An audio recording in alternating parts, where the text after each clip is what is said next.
Hey guys, Andrew Esquivel here, back with another review, and today I'm going to be reviewing the Zanflare C4 battery charger.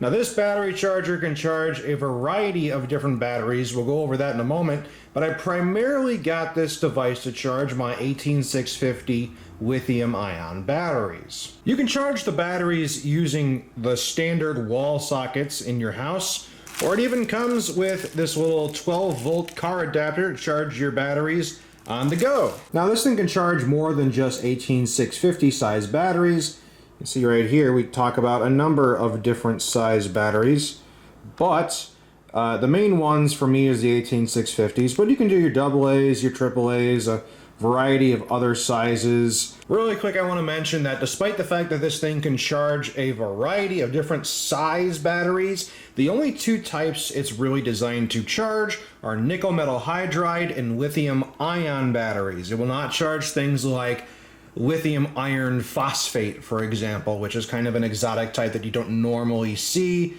or things like alkaline batteries.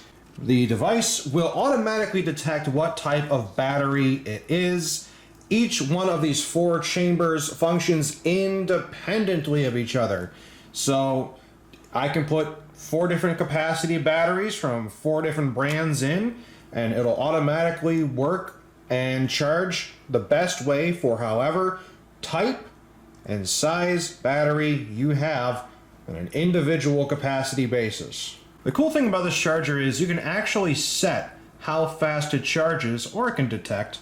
And we've got basically 4 different options: 300 milliamp, 500 milliamp, 700 milliamp, and 1 amp. So depending on what your batteries can handle, it'll charge at that rate. The default is 500 milliamps, but you can override that. Just know that if you charge a battery faster, normally that wears out the battery faster as well, meaning you won't get as many recharges out of your battery the faster you charge it each time. So if you're not in a hurry, you might want to opt for a slow setting. So if you want to change the current at which these batteries charge, you got to do it in a particular way. First, you got to slide the battery in, and then you have about 10 seconds, as you can see this one's blinking, to click the current button down here to change it anywhere from 300, 500, 700, and 1000, which is 1 amp. So now we're going to go over the different modes that this thing can do. We're going to slide it in, and since that one's lit up, just blinking, we're going to hit mode, and you'll see the options are fast test, normal test, and charge. So you can cycle between these by going on mode.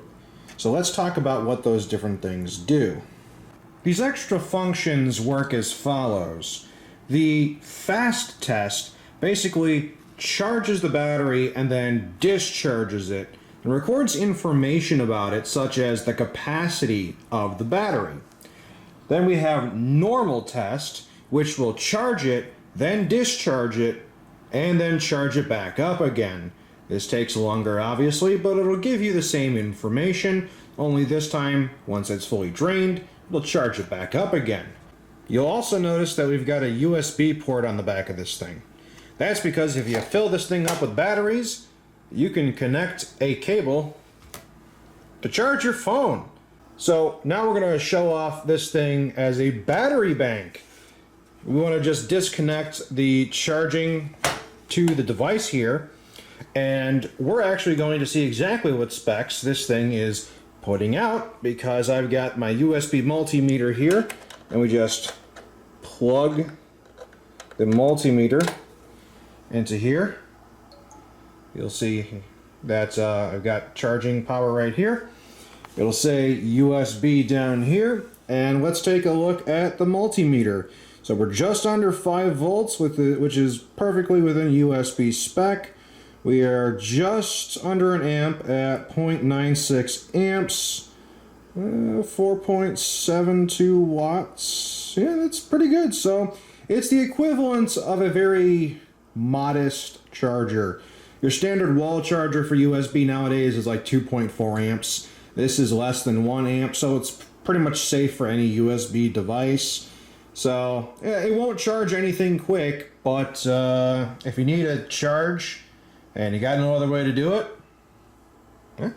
there you go.